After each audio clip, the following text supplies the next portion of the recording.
Number 9. Shelvin Singh.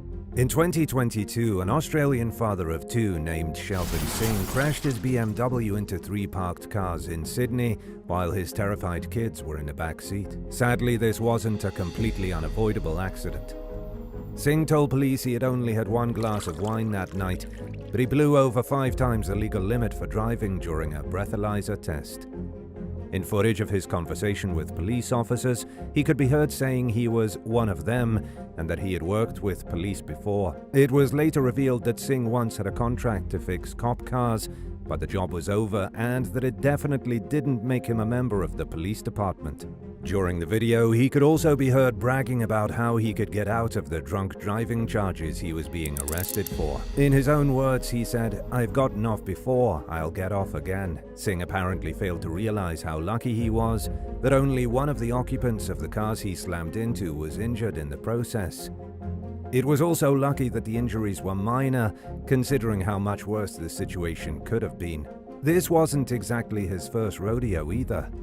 3 years earlier, he had been charged with high-range drink driving. He escaped that case without a conviction, which is probably part of the reason he acted so cocky when he was caught again. Unfortunately, he managed to get off easy this time too. While the judge overseeing the case denied Singh's request to drop the charges altogether, he received a measly 12-month sentence. In what many would consider a slap on the wrist considering his outrageous behavior, he was ordered to perform 150 hours of community service and pay a small $150 fine. He was also banned from driving for 9 months. Number 8. Clyde Hedrick. 29-year-old Ellen Beeson went missing in Galveston County, Texas, during July 1984. 6 months later, one of her friends convinced the man she was last seen together with, Clyde Hedrick, to take her to see her friend.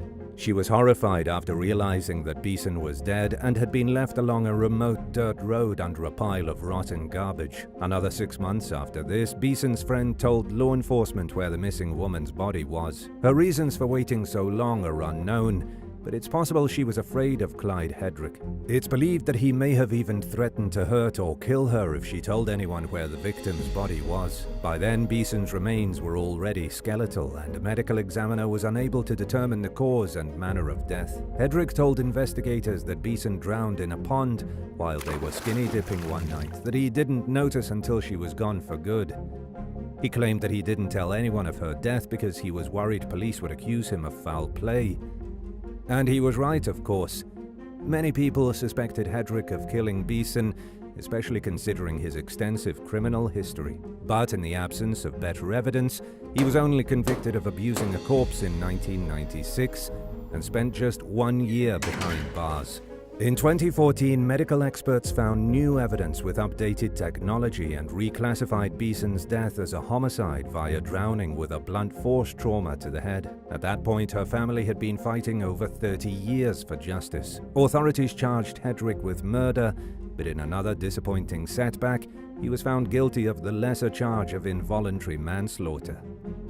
He was sentenced to an additional 20 years in prison, but was released after serving only 8 due to an old state law that reduced prisoners' sentences based on good behavior. While the law was revised a few years ago to be less generous toward violent offenders, it was applied to the 40-year-old case, which predated the stricter legislation. Hedrick is now on a GPS monitoring device until 2033 and was living in a halfway house according to the most recent update on his case.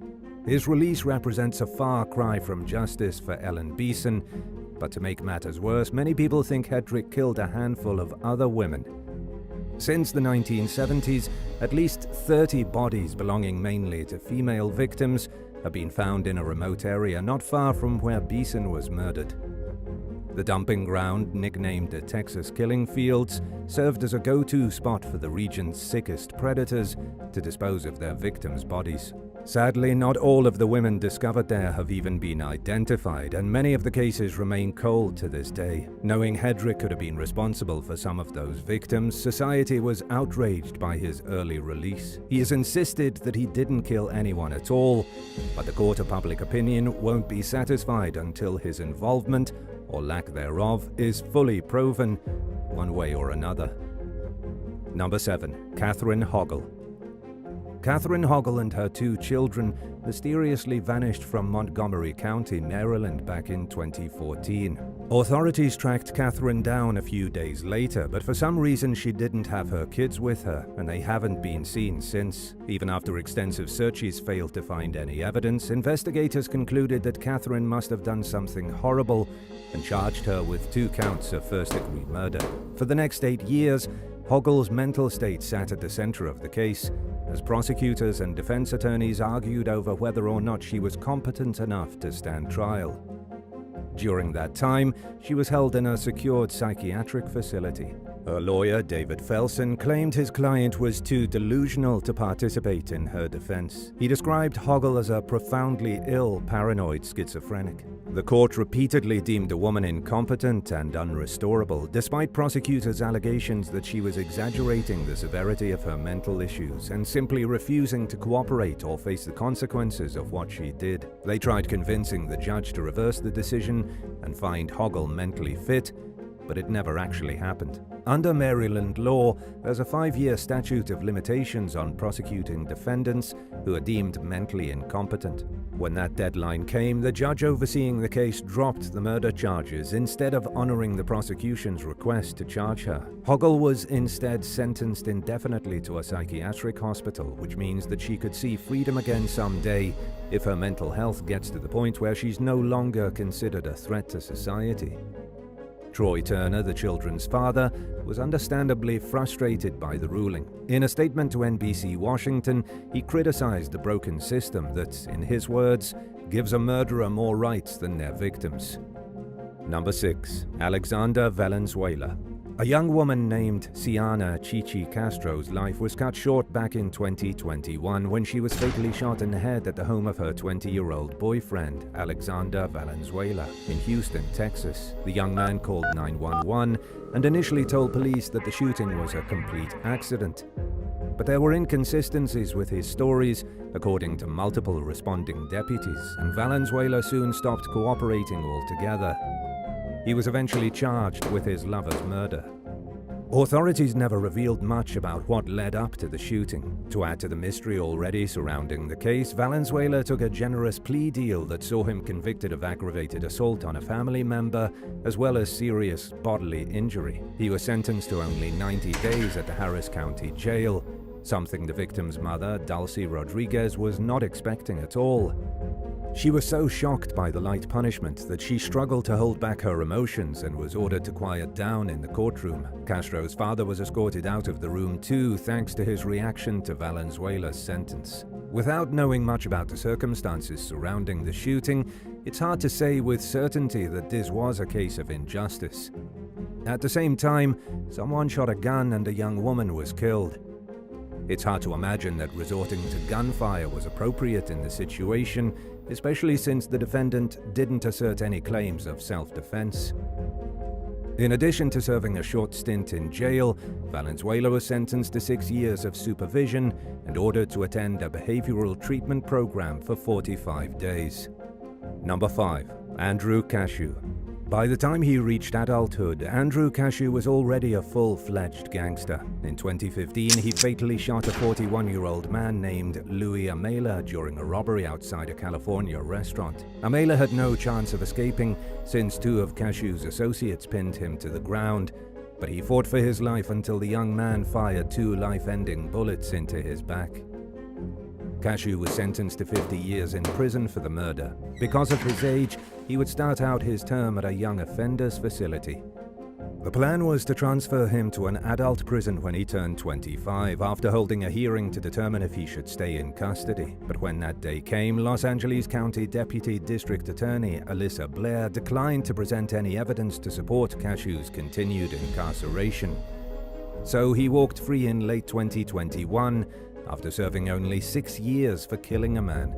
Just months after Cashu's release, deputies responded to a report of a person passed out in their car, blocking traffic lanes, and found him asleep behind the wheel with a gun. Cashu quickly woke up after realizing the cops were at the scene and sped away, leading law enforcement on a brief vehicle chase before he crashed his car and escaped on foot. He ditched his gun during the chase, but deputies managed to find it. They also caught up and took him into custody on 11 charges, including evading arrest, unlawful possession of a firearm, and driving under the influence. Attorney Kathy Cady, who represents Louis Amela's family, said that Cashu shouldn't have been out on the streets at all when he caught his latest batch of charges. She blamed Los Angeles District Attorney George Gascon and his heavily left-leaning reform policies for freeing Cashu and giving him the chance to commit more crimes. In a statement, Gascon said that his office was disappointed to learn Cashu wasn't getting the support that he so clearly needs. The DA vowed to hold the young man accountable as an adult under the law. He also denied having any influence on the troubled gangster's release from prison, claiming that Cashu's freedom resulted from a required hearing and implied that his office lacked a strong enough case to keep him locked up.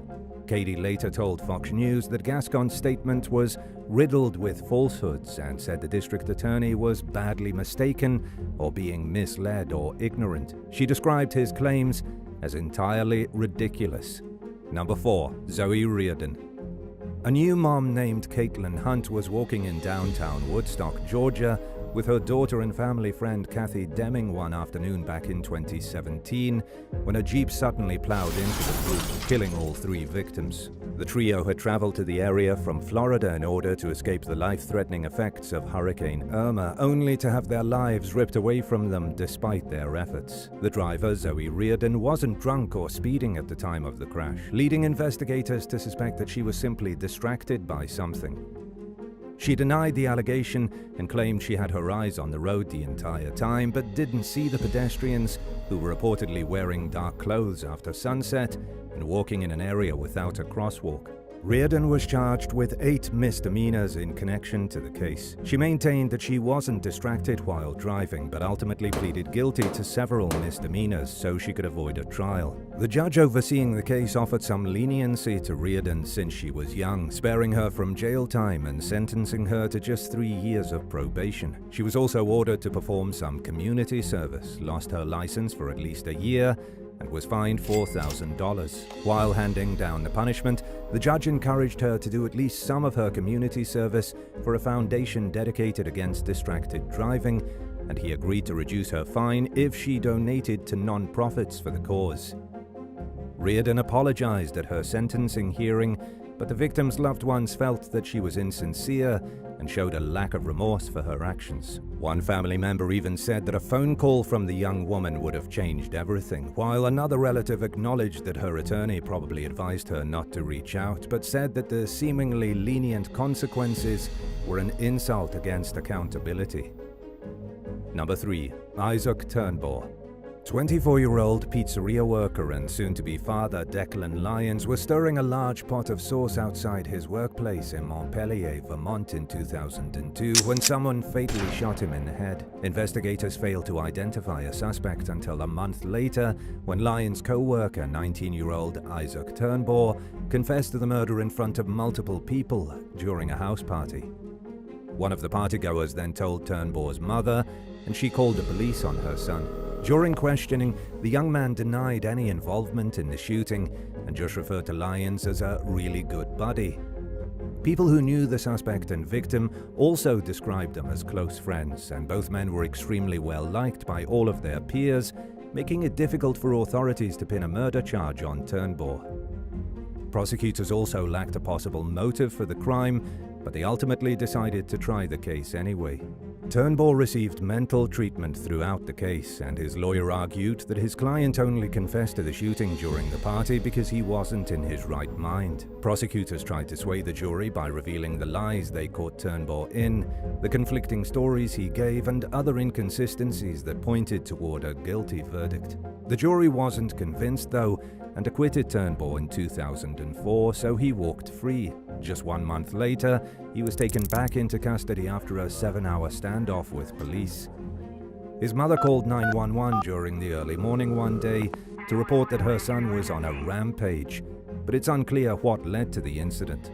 Either way, the situation got sorted out, and for the next 7 years of his life, Turnbull kept a low profile. In a shocking twist that no one saw coming, he randomly went to the police in 2011 and confessed to killing Lines. Turnbull reportedly said that he wanted to turn himself in, but authorities had no power to arrest or detain him thanks to double jeopardy laws that prohibit prosecutors from trying someone for the same crime twice. Attorney General William Sorrell told the Burlington Free Press that law enforcement had no choice but to cut him loose, stating, "You can go out on the courthouse steps and confess, and the state can't do anything." There have been no updates on the situation since then, and it's unclear what Turnbull is up to these days. Hopefully his guilt eats away at him every day. Number 2. Richard Heron. When Richard Heron and his girlfriend Bonnie Garland moved to separate states for college in the late 1970s, they tried to make their relationship long distance, but they grew apart, and after 2 years Bonnie decided that she wanted to see other people. She wrote Heron a letter about it, but he wasn't ready to let her go yet. Heron convinced Garland to meet up with him at her parents' house in Scarsdale, New York, so they could talk. During the visit, Garland reiterated her desire to end their relationship. Her parents weren't aware that the two were having issues and had let Heron stay in their guest bedroom, but Garland told him he had to leave the next morning. While the young woman was sleeping that night, Heron snuck into her room and bludgeoned her to death with a hammer. He then stole the Garland family's car, drove to a town about 100 miles, 161 kilometers away, went inside a church and told the priest what he did. The priest called the police, who rushed to the Garlands' home and found Bonnie clinging on to life. She died a short while later from her injuries. Heron never denied committing the crime, yet the Yale and Catholic communities rallied around him, somehow believing his actions were simply the product of a rough childhood, treating him like a victim. Some people even went as far as implying that Garland was an upper-class snob who basically asked for what happened to her by trying to date other men, and that Heron had simply acted out of character. Authorities charged the young man with murder, but he was convicted of the lesser charge of first-degree manslaughter. He was sentenced to 17 years in prison, during which time he continued to receive support from his sympathizers. After his release in 1995, Heron moved to New Mexico and got a job working for a community mental health organization. Number 1. Oron Prea Thefasadin na Ayodhya. In 2013, a young man named Ethan Couch became America's poster boy for affluenza after killing 4 people while driving drunk and avoiding prison time until he repeatedly violated his probation. In a lesser-known but disturbingly similar case that happened on the other side of the world a few years earlier in 2010, a wealthy young Thai woman named Oron Prea Thefasadin na Ayodhya crashed into a bus and killed 9 innocent people in Bangkok. She wasn't drunk, but she was simply texting while driving, which is just as dangerous and irresponsible. The woman also didn't have a driver's license. Prea hit the bus along an elevated exit ramp. Several passengers were thrown from the vehicle and fell to their deaths on the roadway. The public was outraged when a photo snapped shortly after the accident showed Prea casually leaning against a highway barrier and texting on her phone as if she didn't care. To many, her lack of remorse seemed more than obvious. But Prea's privileged background seemed to speak volumes over her disturbingly aloof attitude in court. She was only convicted of driving without a license, despite the deadly consequences of her actions, and was not given any prison time. The court sentenced her to 3 years probation and 140 hours of community service, but she didn't seem very concerned with living up to the requirements of her infuriatingly light punishment. 4 years after the sentence, the press revealed that Prea had failed to report to her probation officer and hadn't even been taken to jail for it. She also hadn't followed through with her community service obligation.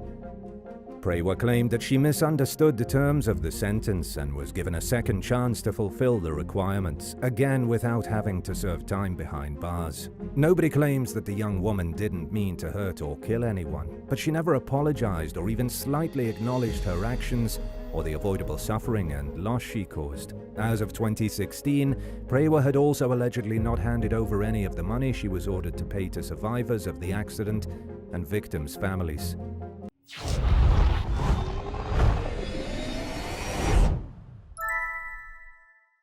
Number 10. Meth and an AR-15. In August of 2022 in Oklahoma, a woman high on methamphetamine was put into the back of a police car, but things didn't go according to plan for the officers that detained her. The woman managed to wiggle out of her handcuffs and grabbed the cop's assault rifle. She then started shooting out of the windshield. The woman was identified as Rachel Zion Clay, and she was detained on a Friday during a welfare check. The authorities were called because Rachel was exhibiting some extremely erratic behavior. When the officers responded, they were just trying to detain Rachel momentarily. She wasn't under arrest, but they needed to get her in the back of the cruiser so they could figure out exactly what was going on. She was put in double-lock handcuffs and tucked into the back of the car. But what happened next is every cop's worst nightmare. Luckily for everyone on the internet, it was all captured on video. Rachel slipped her right wrist out of the handcuffs, reached into the console in the front of the car, unlocked the gun compartment, and then grabbed the AR-15 assault rifle. While high on meth and with the assault rifle already loaded and ready to go, she flipped on the flashlight and pointed it at the police officers and the homeowner who'd called the cops. Then she started blindly firing the weapon with her head down. Rachel wasn't even looking where she was shooting. She just squeezed the trigger and pointed the gun out the window. In total, 9 rounds were fired off, and it was a miracle nobody was killed. The homeowner was grazed and 1 officer was nicked, but there were no serious injuries. Getting Rachel into the police cruiser had been difficult enough, but now the cops couldn't get her out. She barricaded herself inside for 4 hours before she eventually surrendered. Rachel likely would have been able to go home just fine if she hadn't tried to kill everybody. But now she's facing multiple charges, including 3 counts of shooting with intent to kill. And considering she shot a cop, it's unlikely she'll ever see the light of day again. According to the most recent update on the case, Rachel was being held on a bond of $1 million. Number 9. An innocent bystander. In Bossier City, Louisiana in 2019, local authorities arrested Carolyn Robinson. The incident between Carolyn and the officers was captured on video from the squad car dash camera. In the footage, you can hear the officers saying they ran her information and confirmed that she had an active warrant. This all went down in a convenience store parking lot on a hot day in July. But responding officers thought Carolyn was a completely different person, another woman from Shreveport who had an active warrant for robbery. The issue was that Carolyn was completely innocent. The police apparently messed up because they were switching over to a new software system. Police spokeswoman Tracy Landry said that when they switched to the new system, there was an issue with the software. This glitch in the system resulted in an innocent woman's arrest on what was already a pretty bad day for her. Carolyn's morning started with a fender bender. She was traveling toward I-20 to get on the highway when somebody rear-ended her. She called the cops to make the report, then sat in her car for 45 minutes while she waited for the authorities. When the police got there, things took a grim turn. Officers went from asking her about the accident to questioning her about a robbery. Their computer was saying she was a felon with a warrant from 2016, but that wasn't the case at all. Carolyn later told reporters that she was just trying to do the right thing, but then the cops showed up, misidentified her, and took her to jail. Luckily, she wasn't behind bars for very long. When they got back to the station, the issue was cleared. Carolyn was then allowed to leave, but not before she was terribly offended. As it turned out, she'd been mixed up with a man. It wasn't another woman who carried out the robbery she was accused of, but a man from a totally different place. Number 8. Driving drunk. A police officer from Walton Hills, Ohio, is currently facing a federal lawsuit. The lawsuit alleges that the cop used excessive force for the way he treated a woman at a traffic stop in February of 2022. Amanda Mills suffered injuries when Officer C.J. Schmidt ripped her out of her own vehicle. She received permanent wounds to her chest and a broken wrist bone due to what she described as violent, unnecessary, and needless abuse. Amanda was stopped for speeding by Officer Schmidt on February 19th. So she pulled over to the side of the road without hesitation. There was nothing illegal in her car and she wasn't drunk or high at the time. She also had no outstanding warrants and had no criminal history. There was no reason for anyone to think she was dangerous. But when Officer Schmidt approached her vehicle, he was screaming for no reason for her to get out of the car. She was scared, so she pulled out her phone to record the encounter. Officer Schmidt and his colleague then pulled Amanda from her vehicle and smashed her against the car. The cops continue to hurt her, even though she begged for them to stop. She wasn't resisting, but she got handcuffed and was thrown in the back of the car anyway. She was released from custody after about 8 minutes, but the whole ordeal was extremely unnecessary. But this is only half the story. 2 months later, Officer Schmidt made another traffic stop when he pulled over 26-year-old Nicholas Monachino for driving drunk. Nicholas was visibly intoxicated, driving over the limit, and had a six-pack of beer in his vehicle. The man tested twice the legal limit for alcohol, but Officer Schmidt let him go without any problems. 12 minutes later, Nicholas crashed into a vehicle and killed a young couple. He's now being charged with aggravated vehicular homicide.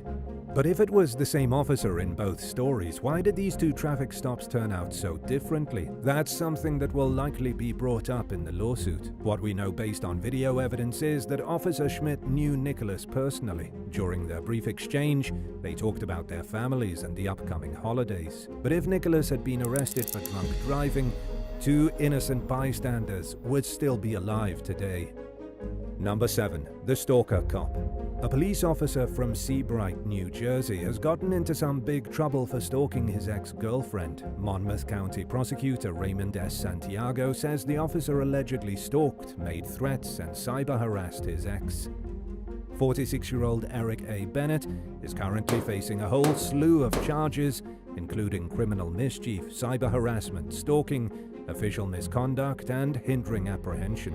An investigation revealed the officer was in a brief relationship with an unnamed adult woman in 2022. It ended in November, but the next month the officer showed up unannounced to the woman's house and allegedly threatened to beat her up. She then blocked him electronically and installed security cameras so that there would be proof if he showed up again. But even after all that, she was still getting harassed by Bennett. The victim began to receive bizarre messages from a random online account, which investigators later connected to Bennett.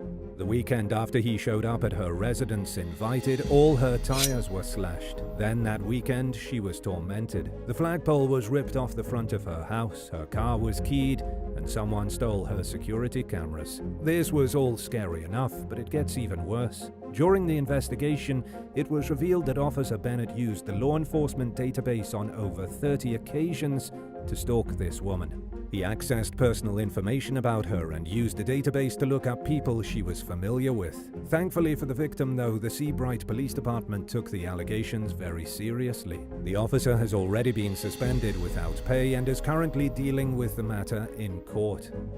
Number 6. Planting drugs.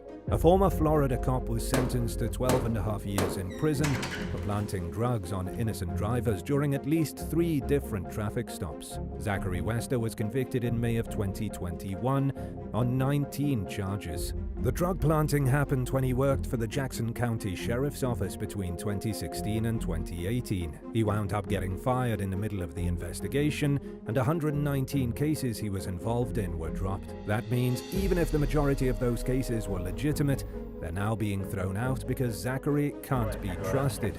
The officer was busted on his own body cam, dropping a baggie of drugs into the truck of Teresa Odom, but this was hardly his first time doing this. In total, 33 people came forward to say that Zachary Wester ruined their lives. They even banded together to file a lawsuit against him for violating their civil rights. We don't know how much the 33 plaintiffs are going to receive, but the case was resolved in only 10 hours at the federal courthouse in Pensacola after Zachary was already sent to prison. The plaintiffs involved in the lawsuit reaffirmed what we already knew. They were stopped for minor driving infractions, something as silly as going a few miles over the speed limit. Then they were taken to jail after Zachary Wester discovered drugs in their vehicle that he planted there himself. The Tallahassee attorney who represented 27 of the plaintiffs, Marie Maddox, said her clients never fully recovered. This wasn't just an unfortunate run-in with the law for these people. Many of Zachary's victims lost their jobs, and in some cases, the victims lost their spouses and had their children taken away from them. Prosecutors originally wanted 15 years, but Zachary was sentenced to 12.5 years instead. Number 5. Hit by a train. In early 2023, a woman filed a lawsuit against the police departments and officers that contributed to her getting hit by a train. Yes, you heard that right, she was literally hit by a train. The victim's name is Yoreni Rios Gonzalez, and she was just 20 years old at the time. She was pulled over by the cops in September while driving through Weld County, Colorado.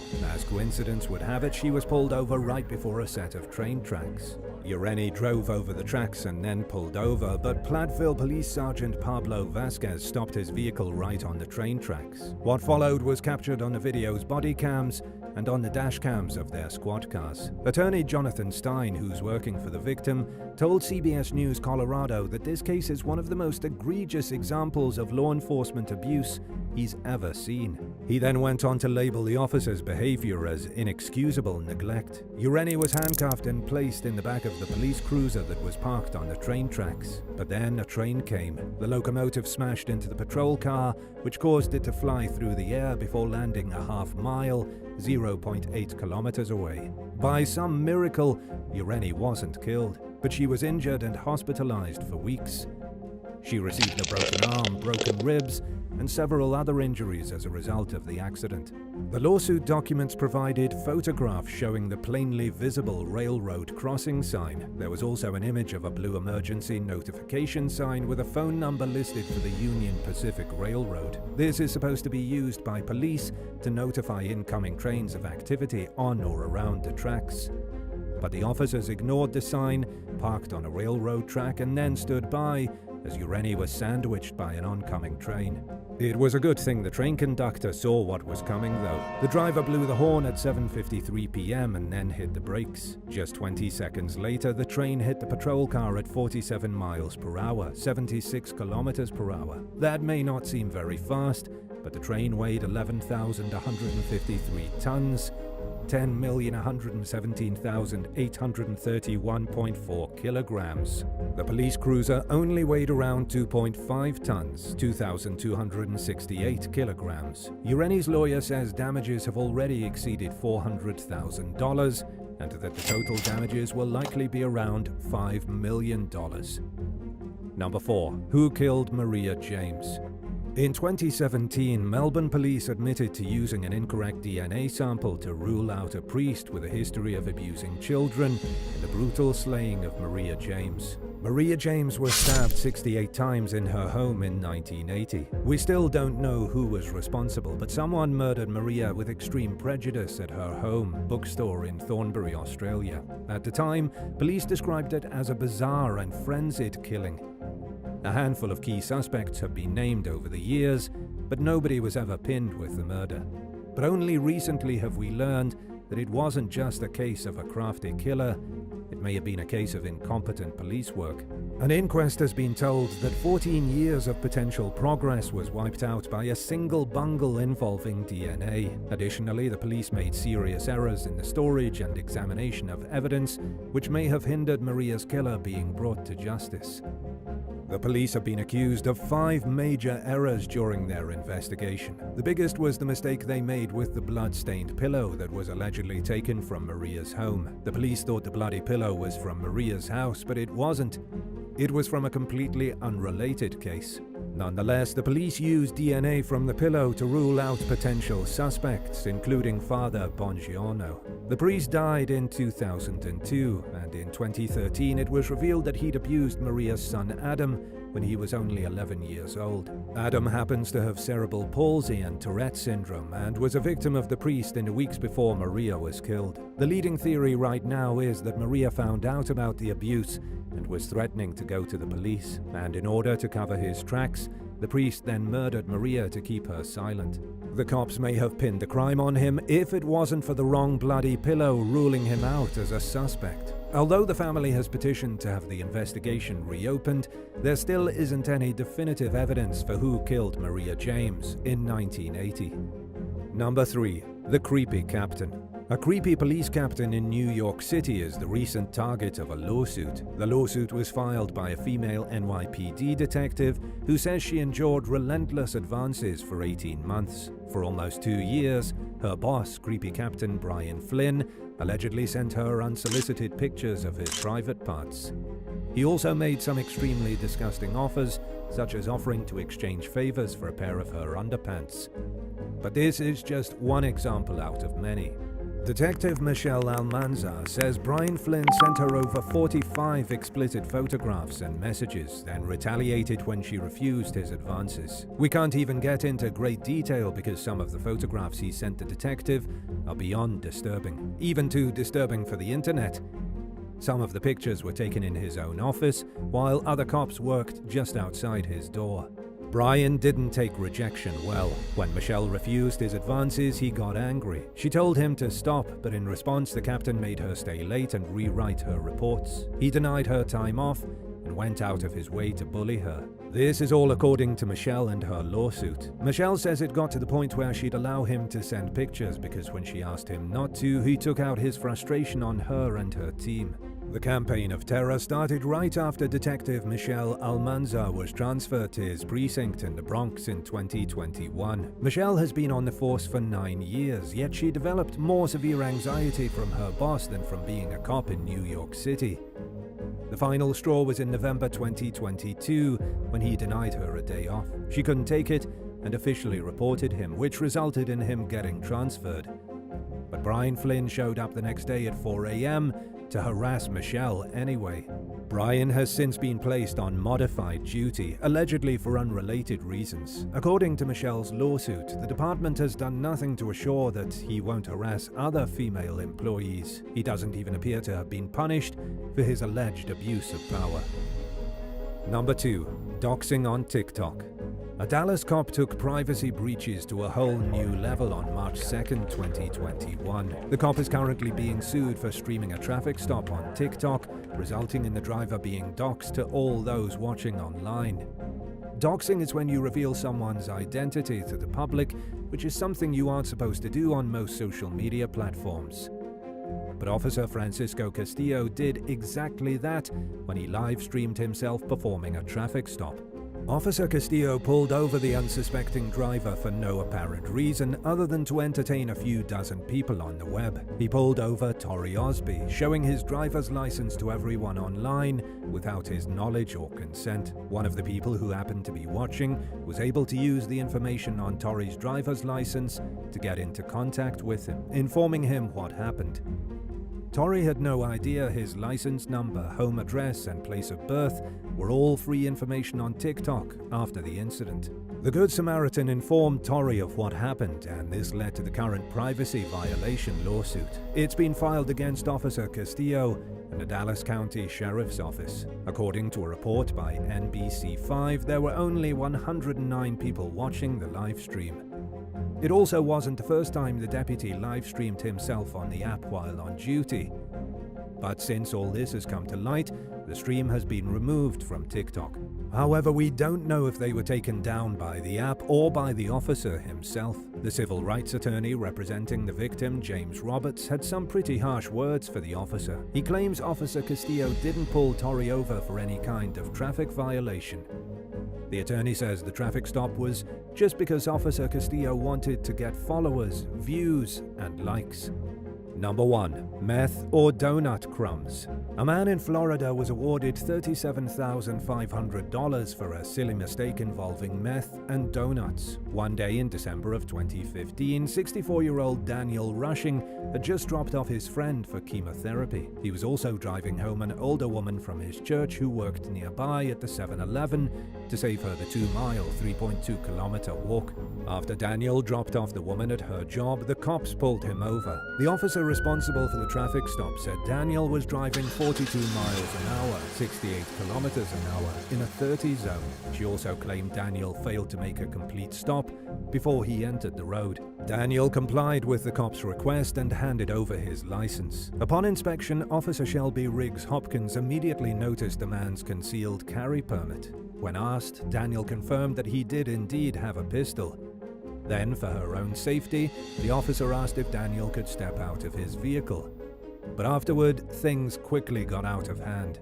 By this time, there were 4 cops at the scene. Officer Riggs Hopkins then asked if she and some of the other officers could search Daniel's car. All 4 of them conducted a thorough inspection of this elderly man's vehicle, after which they claimed they'd found crystals on the floor mat that tested positive in the field kit for methamphetamine. Daniel said it was impossible, however, and told officers he'd never even smoked a cigarette in his life, never mind crystal meth. He tried to explain that the crystals on his floor were only crumbs from a donut, but the cops didn't buy it, and Daniel was arrested on charges of possessing meth while armed with a weapon. Daniel was then taken to jail. When he called his wife to tell her what happened, the guy sitting next to him started to laugh. The same man then looked at Daniel and said, "This is crazy. I think you got a real good lawsuit here."